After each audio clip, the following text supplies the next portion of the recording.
What if I told you that this Ramadan, every single one of your du'as could be answered? You've probably felt it before. You raise your hands, your heart is full. You're pouring out your soul to Allah, especially in these blessed days. But a whisper of doubt creeps in. Is anyone listening? Is my dua even reaching the heavens? Many of us go through Ramadan making dua, hoping for the best, but feeling a deep uncertainty if it will ever be accepted. But the truth is, Allah has given us specific, guaranteed windows in Ramadan where our duas don't just get heard, they get prioritized, and most of us are missing them. This isn't about just making dua, it's about knowing when to make it. There are 3 secret windows in Ramadan when your connection to Allah is at its peak, and your supplications carry a weight they don't have at any other time. The first window is one you experience every single day of this month, just as you're about to break your fast. The Prophet, peace and blessings be upon him, sighed, "Indeed, the fasting person has a supplication at the time of breaking his fast that is not rejected." Think about that. Not might not be rejected, not is likely to be accepted. It is not rejected. This is a direct promise from our beloved Prophet, narrated in Sunan Ibn Majah. At that moment of weakness, of thirst and hunger endured solely for Allah's sake, you are in a unique spiritual state.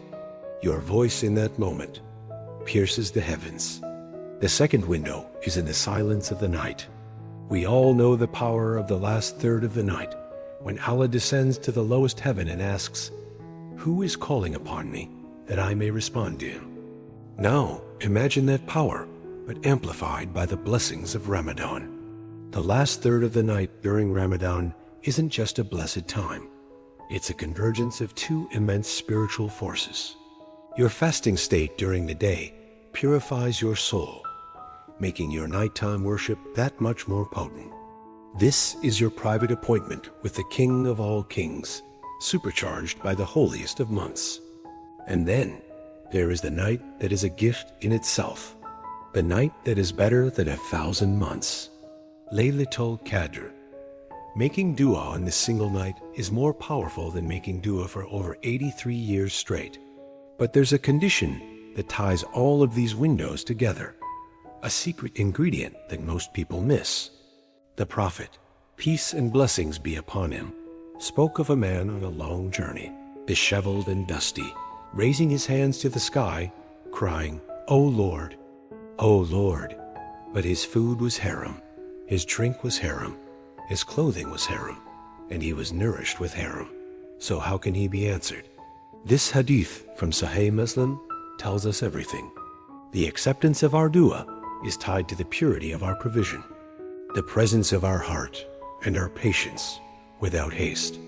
Let me tell you a story. There was a young woman named Asiya.